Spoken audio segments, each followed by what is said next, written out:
Problems and situations jumping off in here. All right. It is our custom just to do a declaration in this place. I came ready. So if y'all ready, I came ready. Amen. I came ready. Got enough reasons to be ready, so I'm ready. Amen. If you know what I'm going to say, let's say it. This is my Bible. It is a divine word from God from me. By faith, I believe it. Through manifestation, I receive it. The more this word I get, the see I done screwed it up myself. The more like the word I look and become. So deliver to me my word for today, so that I can be transformed into who God saw me as in the beginning, before the sin. Amen. I know I'm fired up because I was ready to preach already. If you don't mind, go quickly to 1 Samuel 22. Watch this. I don't know about nobody else, but this is the word for somebody. I know it's mine. I've been living it. I told y'all when we started in David, I was living this word, and I believe that somebody else in this place gonna feel it and receive it. If you've got 1 Samuel 22, I'm just gonna read 1 and 2. And we're going to go right in. Tell your neighbor, this for you.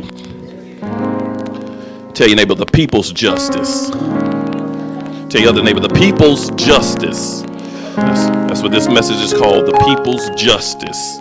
Watch this. The word of the Lord reads this way in King James. It says, David therefore departed thence and escaped to the cave Adullam. And when his brethren and all his father's house heard it, they went down thither to him. And everyone that was in distress, and everyone that was in debt, and everyone that was discontented, gathered themselves unto him. And he became a captain over them. And there were with him about 400 men. Let me say this one more time. And everyone that was in distress, and everyone that was in debt, and everyone that was discontented, gathered themselves unto him, and he became a captain over them, and there were with him about 400 men. Tell your neighbor again while you're taking your seat. This is the people's justice. It's gonna be. This is a word for somebody in this house. For some justice. It's gonna bless somebody if you allow it to. This sermon today is for those of you who are fed up. Those of you who say it can't get no worse than it is right now. This is the worst it can get. It can't get no worse than this. Those of you who are just tired of things being the way they are.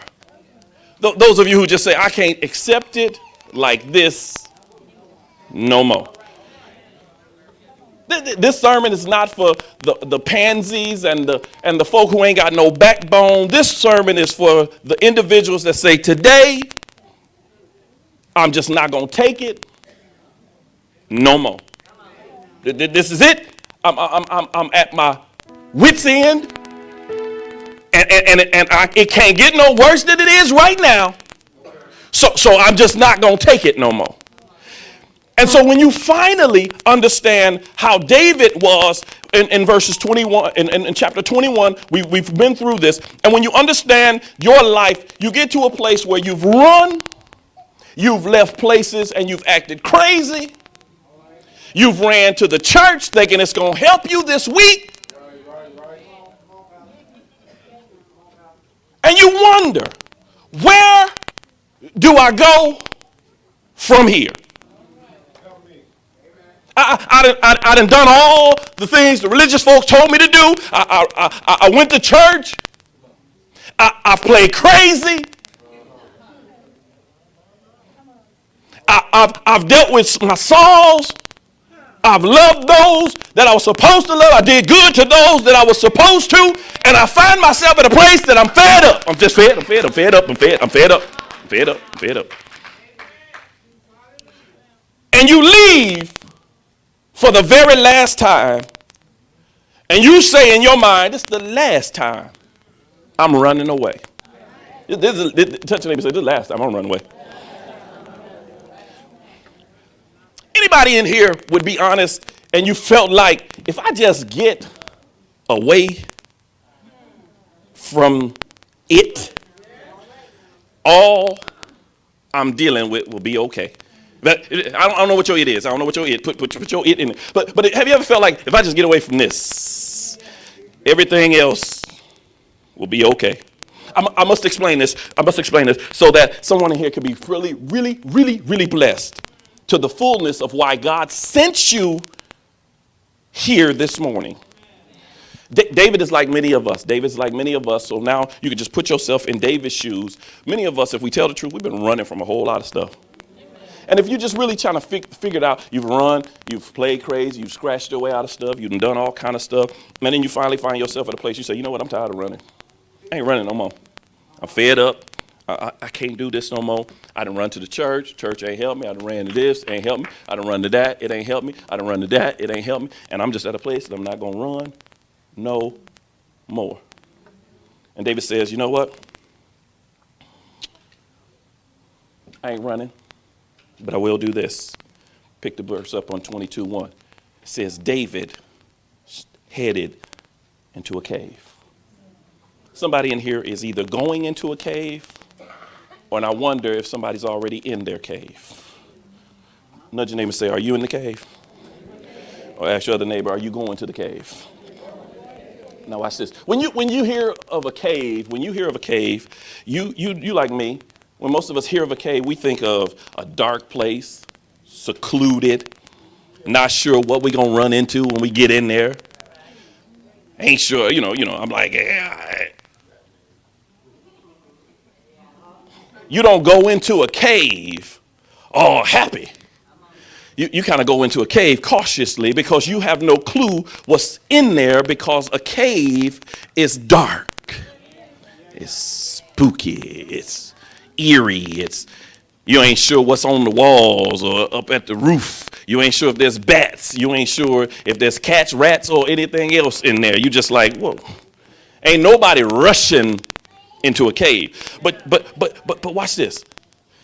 It's interesting because you have to be at a place that you totally fed up to want to go into that kind of place.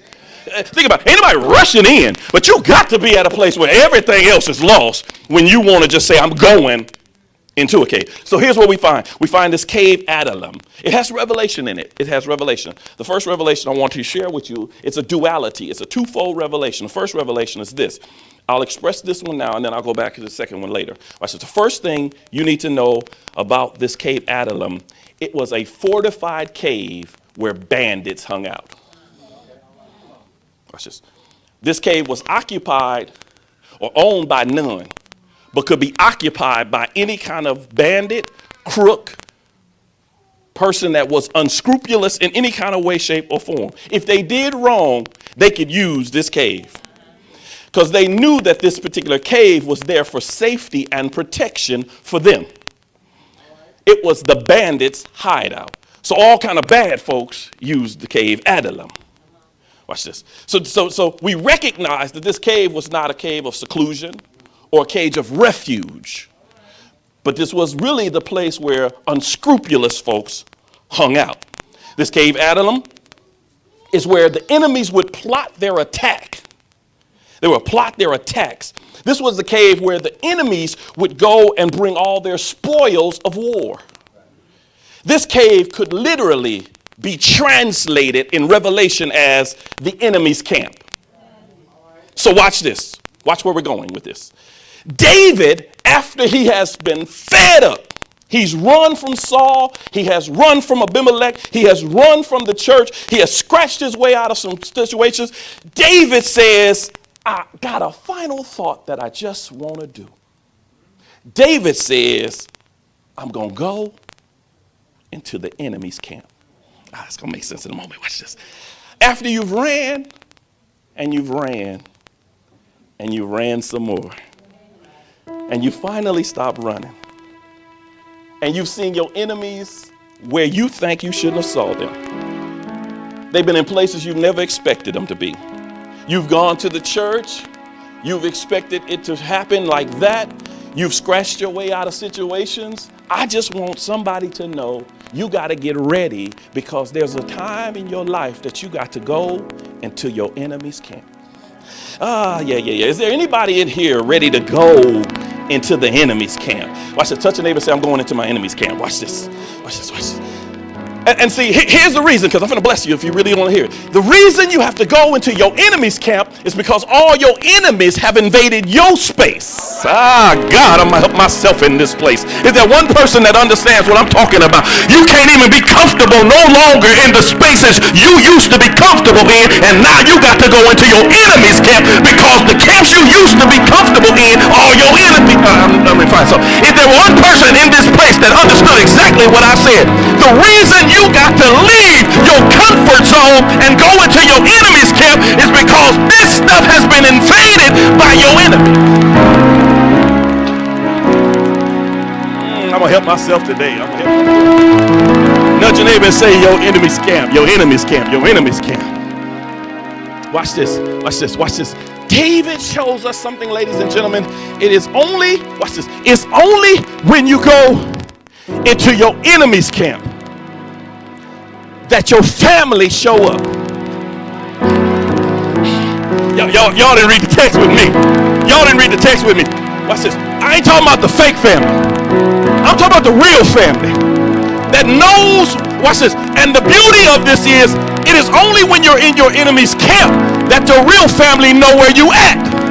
Watch this. As long as you running, as long as you're unstable, those that love you can't find you, because you're running through and through.